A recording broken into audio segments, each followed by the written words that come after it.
उत्तर प्रदेश विधानसभा के शीतकालीन सत्र का बुधवार को अंतिम दिन रहा। इस महत्वपूर्ण दिन राज्य सरकार ने 24,496.98 करोड़ रुपए के अनुपूरक बजट को विधानसभा में विस्तृत चर्चा के बाद पास करवाया।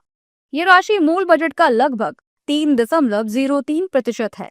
अनुपूरक बजट को मिलाकर प्रदेश का कुल बजट आकार अब 8,33,233.04 करोड़ रुपए तक पहुंच गया है। वहीं बजट को लेकर सियासी घमासान मचा हुआ है। बीजेपी नेताओं ने अनुपूरक बजट को प्रदेश के विकास के लिए जरूरी बताया है।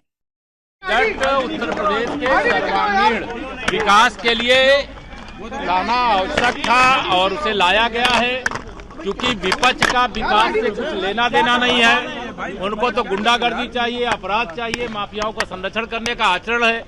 वो बजट और विकास से उनका कोई रिश्ता नहीं रहता है, इसलिए उसकी आलोचना करते हैं। ये अनुपूरक जो आया है, ये प्रदेश के सर्वांगीण विकास के लिए, सबका साथ सबका विकास के लिए, गरीब कल्याण के लिए, लोगों की चिकित्सा सुविधा के लिए, 24 घंटे बिजली उपलब्ध कराने के लिए, अलग अलग क्षेत्रों में जो ये अनुपूरक आया है वो बहुत उपयोगी प्रदेश के विकास। लेकिन विपक्ष पूरी तरह से डिरेल्ड है, उनके पास कहने को कुछ नहीं है। समाजवादी पार्टी प्रदेश को अराजकता की आग में 4 बार झोंकने के बाद भी उनकी पेट की आग शांत नहीं हुई है। प्रदेश में हजारों दंगे करा चुके हैं, गुंडे बदमाश mafia, one district one mafia बना चुके हैं। अब जब माफिया विहीन स्टेट है तो उनके पेट में दर्द हो रहा है कि मैं क्या करूं।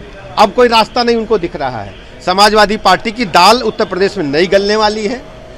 उनके अराजक तत्वों को हमारी पुलिस ने ठिकाने लगा दिया है। अभी तक जितने भी माफिया प्रदेश में हुए हैं उनको महिमा मंडित और पुष्पित पल्लवित करने का काम समाजवादी पार्टी की सरकारों में ही हुआ है। देखिए, उत्तर प्रदेश की हमारी योगी सरकार ने हमेशा 2017 से लेकर अब तक प्रदेश की जनता ने देखा कि पूरी ईमानदारी से प्रदेश के चौमुखी विकास के लिए काम किया है। खास तौर पे युवाओं के हौसलों को उड़ान देने के लिए, हमारे उत्तर प्रदेश की महिलाओं को एक सुरक्षित माहौल देने के लिए, किसानों को समृद्धि और विकास देने के लिए, और पिछड़े और दलित समाज, पासमानदा समाज के उत्थान के लिए हमेशा योगी सरकार ने ईमानदारी से जो काम किया है, उसी का नतीजा है कि आज उत्तर प्रदेश की जनमानस को हमारे ऊपर भरोसा है। ये जो बजट पेश हुआ, अनुपूरक बजट पेश हुआ, इसमें जिस तरीके से समाज के हर वर्ग का ख्याल रखते हुए हर विभाग के माध्यम से समाज की सेवा का एक जो नया रास्ता योगी सरकार ने अख्तियार किया है, ये वाकई पूरे प्रदेश के जनता के दिलों को जीतने वाला। दूसरी ओर विपक्ष मूल बजट को ना खर्च कर पाने को लेकर भी सवाल खड़ा कर रहा है। विपक्षी दलों के नेताओं ने कहा है कि सरकार मूल बजट खर्च नहीं कर पाई है, ऐसे में अनुपूरक बजट की क्या जरूरत थी। देखिए, मैंने कल सदन में भी स्पष्ट रखे, आंकड़ों के साथ रखे। सरकार 8 लाख करोड़ का बजट लेकर के आई थी, अपनी पीठ थपथपाई उन्होंने। ऐतिहासिक बजट कह करके उसको कहा कि आज तक उत्तर प्रदेश के इतिहास में नहीं इतना बड़ा बजट आया।